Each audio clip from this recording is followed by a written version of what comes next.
Life സ്റ്റൈലിൽ food, അതായത് നമ്മൾ ഈ ഹെൽത്തി ഫുഡിലേക്ക് പോവുക. ഡയറ്റീഷ്യൻസ് അല്ലെങ്കിൽ ന്യൂട്രീഷനിസ്റ്റുകളുടെ ഹെൽപ്പ് ചോദിക്കുക. What is the healthy food for ഈ ഏജ് ഗ്രൂപ്പിലുള്ളത്. ഹെൽത്തി ഫുഡ് എന്ന് പറഞ്ഞു കഴിഞ്ഞാൽ കാലത്ത് പോഹ എന്നൊക്കെ അല്ല പറയണേ. നമ്മൾ കഴിക്കണത് എന്തെന്നാന്ന് വെച്ചാൽ അതനുസരിച്ച് ഓരോ വീടുകളിലും ഉണ്ടാവുമല്ലോ. ഇപ്പോൾ വടക്ക് മലബാറിൽ പോവുകയാണെങ്കിൽ പത്തിരി എന്നൊക്കെ പറയുന്നത്, ഇവിടെ പുട്ട് എന്നൊക്കെ പറയുന്നതൊക്കെ പല പല വേരിയേഷൻസ് ഉണ്ട്. അവിടെ ഹോം മെയ്ഡ് ആയിട്ടുള്ള നമ്മുടെ ഫുഡിന് അനുസരിച്ചുള്ള ഡയറ്റ്, അതിൽ കാർബോഹൈഡ്രേറ്റിന്റെ കണക്കുകൾ ഉണ്ടാക്കണം. അപ്പൊ അതൊക്കെ ഒരു ന്യൂട്രീഷനിസ്റ്റ് ഇരുന്ന് പറഞ്ഞു തരും. റെഗുലർ എക്സസൈസ് യങ് ഏജിൽ ഒരു ½ to 1 hour per day exercise ചെയ്താൽ മതി.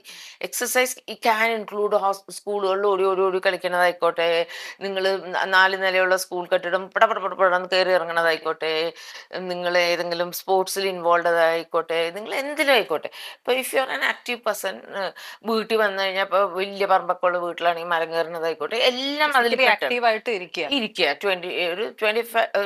30 minutes to 1 hour റെഗുലർ ബേസിസിൽ എക്സസൈസ് ചെയ്യുക. ലൈഫ് സ്റ്റൈലിനെ മെച്ചപ്പെടുത്തുന്ന കാര്യങ്ങളാണ് എക്സസൈസ്. മൂന്നാമത് ഉറക്കം. ബിക്കോസ് ഇതൊക്കെ റിപ്പയറിന് നമുക്ക് ഉറക്കം അത്യന്താപേക്ഷിതമാണ്. ഈ റിപ്പയർ, നമ്മുടെ സെൽ ഡാമേജസിന് റിപ്പയർ ചെയ്യണമെങ്കിൽ ഉറക്കം അത്യന്താപേക്ഷിതമാണ്. അപ്പൊ ഈ സർക്കേഡിയൻ റിതം എന്ന് പറയും. ഈ സാധനം എടുത്ത് താഴെ വെക്കുക, ഒരു ടൈം സെറ്റ് ചെയ്യുക. നിങ്ങളിപ്പോൾ 11 മണിക്കെങ്കിൽ 11 മണിക്ക് എല്ലാം ഓഫ് ചെയ്ത് ഉറങ്ങാനായിട്ട് നോക്കുക. റിക്കവറിക്കാണ് ഈ ഉറക്കം എന്ന് പറയുന്നത്. നമുക്ക് മാൻഡേറ്ററി ആണ്.